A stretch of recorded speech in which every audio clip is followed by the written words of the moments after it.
One more time. Awful, isn't it? Long and empty days that are full of nothing.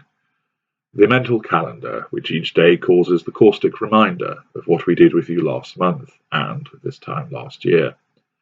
Sweet memories of that golden, glorious period when everything was bathed in golden light, coated in sugar, and tasted of honey. Was it only a month ago that we told you that despite everything that had happened, that we still loved you? You fought back the tears as those wonderful words spilled from our lips, just as they had done on so many ecstatically wonderful occasions in the past. Yes, we might have uttered them after another barnstorming battle, but there, in that instant, the words were said, our eyes shone, and for a moment we transported you back to those heady and halcyon days of when we first got together. A year ago the memories come thick and fast, each one a surge of excitement, which is then immediately ripped away from you as you realize it is but a memory. The remembrance of our lips locked together as we stood that cold December evening in the town square, the cobblestones frosting, and the sounds of other people dim in the background as the fairy tale began. My, what a wonderful time it was! The twin combination of falling in love and the run up to Christmas. It was magical. New friends that we introduced you to, exciting times, laughing and running through the streets hand in hand to stop at an alleyway and kiss. Oh, how we kissed. The polite introductions to family, and sneaking from one bedroom to another while staying there over the Christmas period, entwining in one another's arms and moving together as you drowned in our eyes and the promises that you saw there. The first gift you ever received from us, you have it still, sat on the nightstand by your bed, a hurtful reminder of better times. You still kiss the head of the stuffed toy every night, as the memories surge. You can remember each and every day from the beginning of the whirlwind romance, where we met during work hours, the first time you stayed at our house, the first time we had dinner at yours.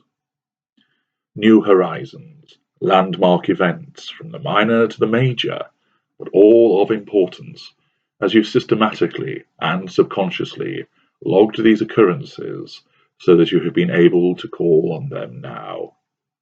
Now, as you sit enshrined in emptiness, our words, be they loving or harsh, but an echo, and our ghost drifting about these rooms, which once sounded to our laughter, our passion, and our arguments.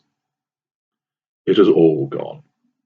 The joy and the jealousy have dissipated when we walked away from you, and then there was nothing. Silence. Unimpeachable silence.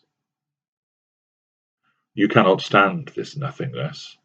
Everything has become grey. You find no satisfaction in anything. Well-meaning friends have sought to lift you from this despair, but nothing has worked.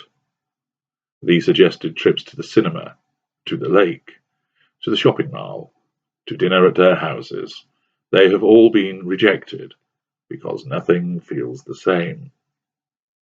There is nothing now. No hatred, no love, no passion, no laughter. Overnight, somebody has come and stolen the colour from the world and left you with just an overwhelming grey. It was hellish at the time, but now you would still have the rows, the fights, and the accusations, because at least then you could feel something. You felt that we still cared, because after all, why else would we erupt in a temper, slam the doors, and throw things around if we did not feel something for you? Surely it was precisely because we cared so much about you that we did all of those things. Yes, it hurt, but the hurt felt so good. Whether it was spontaneous love-making and unpredictable gifts, The bewildering argument out of nothing, or the litany of lies which had you tearing your hair out, at least it was something. Life was never dull. Never. You felt alive, and on a scale that you had not known before. Everything was brighter, bolder, and more magnificent. Each day was full of promise and excitement. Tears of joy or tears of despair, it did not matter, because we made you feel alive and beyond anything you had previously experienced. The world became a dazzling, vibrant, and exciting place. Sometimes you soared, sometimes you plummeted, but it was all better than this barren wilderness. The songs you once enjoyed listening to are an offence to your ears, so you would rather not listen. Clothing appears drab and uninteresting, so you leave them in the wardrobe and in the drawers and pull on your 21st century equivalent of sackcloth and continue to mourn the loss of us and the electricity that came with us. Food is tasteless, like ash in your mouth. The conversation of friends a stale monotone, which you tune out as you reach into your memory and try to rekindle the blazing rows that you had with us before we kissed. It was hammer and tongs in the living room, and then hands and tongs in the bedroom. Passion in war, passion in love.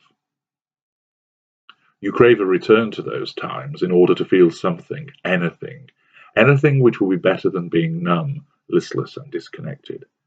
Nothing is all there is now, and nothing is not good enough. You want to feel. You want that addictive, sensuous, mesmerizing roller coaster of an existence again with us. You do not care that we would break your heart and leave you sobbing. The times when we returned with love shining in our eyes and apologies tumbling from our lips caused the relief to course through you like so much lightning, and it felt marvelous. This is dull. This is boring. This is nothing. You know we hurt you, but at least you could still feel something. The pain at our infidelity, the annoyance at our Friday night flirtations, your shock at the stinging slap to your left cheek. But there was so much which was wonderful and amazing. Our knowledge of music, the concerts we took you to, the times we danced all night together, the experiences, the events, and the ecstasy, pain or pleasure, hurt and hate, love and longing. You had it all, and you wanted again. You have heard the warnings given by your friends to stay away from our toxic tongue. Your family have cautioned against embracing these lying lips ever again. Colleagues have confided in their concerns. The experts have told you how we will not change, that we will keep repeating our abusive machinations against you, up and down, in and out, push and pull. You have heard it all, again and again and again. But it is bland, boring, and banal. You know the risks, you know the hurt, you know the danger. But you want to escape this non-existence. Anything will be better than this God-forsaken purgatory. Yes, your personal God has forsaken you and left you in ashes and dirt. You want us back. You want the fire, the spice, the passion, good or bad. You want it back because it is so much better than this emptiness. You want it all again. You want us back. It hurts, but hurt is something to feel, and it hurt so damn good. You need it again. You need us again. One more time.